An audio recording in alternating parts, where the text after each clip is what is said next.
सभी विद्यार्थियों का स्वागत है। विद्यार्थियों, आज हम सिविक्स का पाठ 2 जिसका नाम है संघवाद, इस पाठ के अति महत्वपूर्ण प्रश्न 1 अंक के वो करेंगे। विद्यार्थियों, यदि आप चैनल पर नए हैं तो तुरंत सब्सक्राइब करें ताकि आने वाले वीडियो के नोटिफिकेशन आपको समय पर मिल सकें।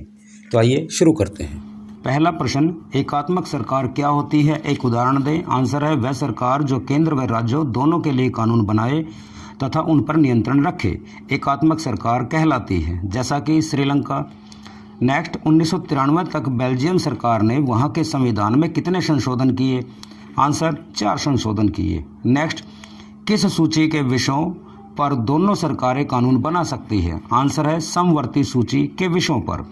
नेक्स्ट, केंद्र व राज्यों के अधिकारों को कितनी सूचियों में बांटा गया है? विद्यार्थियों, कुल मिला के 4 सूचियों में बांटा गया है।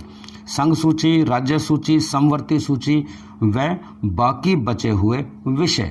अगला प्रश्न, बाकी बचे हुए विषय किसे कहेंगे? आंसर है जो विषय तीनों सूचियों के अंतर्गत नहीं आते उन्हें बाकी बचे हुए विषय कहेंगे, जैसे कि साइबर क्राइम और सॉफ्टवेयर टेक्नोलॉजी से संबंधित विषय। अगला प्रश्न, केंद्र शासित प्रदेशों का प्रशासक कौन होता है या प्रशासन कौन देखता है? आंसर है प्रशासक। नेक्स्ट, भारत के परमाणु परीक्षण कहाँ किए जाते हैं? आंसर है विद्यार्थियों पोखरण, राजस्थान के अंदर। नेक्स्ट, भाषाई आधार पर सबसे पहले कौन सा राज्य बना था? आंसर है आंध्र प्रदेश। नेक्स्ट, सांस्कृतिक व भौगोलिक आधार पर बने राज्यों के नाम बताएं। आंसर नागालैंड, उत्तराखंड, झारखंड। अगला प्रश्न, आज़ादी से पहले आपका गांव या शहर किस राज्य में था? तो विद्यार्थियों यह पंजाब के अंदर, क्योंकि हरियाणा जो था पहले पंजाब के अंदर शामिल था। अगला प्रश्न, भारत में सबसे अधिक कौन सी भाषा बोली जाती है? आंसर है हिंदी, 41%। अगला प्रश्न, गठबंधन सरकार किसे कहते हैं? आंसर है एक से अधिक राजनीतिक दलों के द्वारा मिलकर बनाई गई सरकार को गठबंधन सरकार कहते हैं, जैसे कि हरियाणा सरकार। यहाँ बीजेपी और जेजेपी दोनों पार्टियों ने मिलकर के सरकार बनाई है, यह गठबंधन सरकार कहलाएगी। अगला प्रश्न, भारत में क्षेत्रीय दलों का उदय कब हुआ? आंसर 1990 में। नेक्स्ट, रामचंद्र गुहा कौन है? विद्यार्थी एक प्रसिद्ध इतिहासकार हैं। अगला प्रश्न, राज्य पुनर्गठन आयोग की रिपोर्ट कब लागू हुई? आंसर 1 नवंबर 1956 को। अगला प्रश्न, जनसंख्या के हिसाब से उत्तर प्रदेश किस देश से भी बड़ा है? आंसर है रूस से। नेक्स्ट, भारत में संघीय सरकार के कितने स्तर हैं? विद्यार्थियों पहले ही बता चुके हैं, तो कुल मिला के 3 स्तर हैं, केंद्र सरकार, राज्य सरकार और स्थानीय सरकार। नेक्स्ट, सत्ता का विकेंद्रीयकरण क्या होता है? विद्यार्थियों, सत्ता को विभिन्न सत्रों या लेवल के ऊपर बांट देना, जैसे केंद्र, राज्य व स्थानीय सरकार के हिस्से में सत्ता को बांट देना, यह विकेंद्रीयकरण कहलाता है, सत्ता का विकेंद्रीयकरण। अगला प्रश्न, स्थानीय शासन को संवैधानिक दर्जा कब दिया गया? विद्यार्थियों 1992 में। अगला, स्थानीय शासन में महिलाओं के लिए कितनी सीटें आरक्षित की गई हैं? आंसर है 33%। नेक्स्ट, स्थानीय सरकार का एक उदाहरण दें। विद्यार्थियों, शहरों के अंदर नगर पालिका या नगर निगम और गांव के अंदर ग्राम पंचायत या ग्राम पंचायत।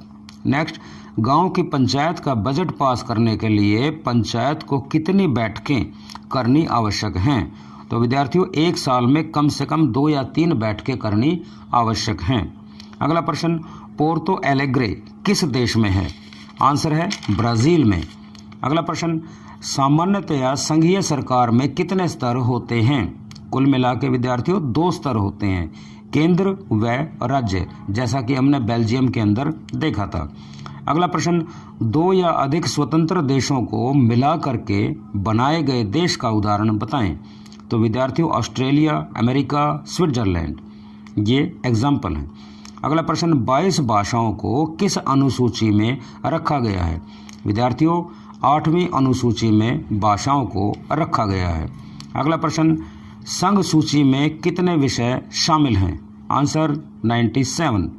अगला प्रश्न, बाकी बचे हुए विषय पर कानून बनाने का अधिकार किसे है?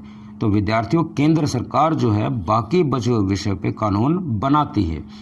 अगला प्रश्न, किस राज्य से विशेष राज्य का दर्जा हाल ही में छीन लिया गया है? तो आंसर है जम्मू कश्मीर में। नेक्स्ट, किसी भी मौलिक बदलाव यानी कि संविधान के अंदर, इसके लिए संसद में कितने बहुमत से पास होना चाहिए? तो आंसर है 2/3 बहुमत से प्रस्ताव पास होना चाहिए। अगला प्रश्न, दुनिया के कितने देशों में संघीय शासन व्यवस्था है? आंसर है 25 देशों में। अगला प्रश्न, तेलंगाना राज्य कब बना? आंसर है 2014 में। इससे पहले यह राज्य आंध्र प्रदेश का हिस्सा था। अगला क्वेश्चन, वर्तमान में आर्थिक मंदी या गृह युद्ध जैसी स्थिति किस देश में बनी थी? आंसर है श्रीलंका में। अगला क्वेश्चन, भारत क्या है? विद्यार्थियों, राज्यों का संघ। नेक्स्ट क्वेश्चन, नेपाल में संघीय सरकार का समर्थन कौन करता है? विद्यार्थियों, राम गणेश। और अंतिम प्रश्न है विद्यार्थियों, हिंदी के अलावा कुल मिला के कितनी भाषाओं को 8वीं अनुसूची में रखा गया है? तो आंसर है 21 भाषाओं में। तो विद्यार्थियों, इसी के साथ यह वीडियो समाप्त होती है।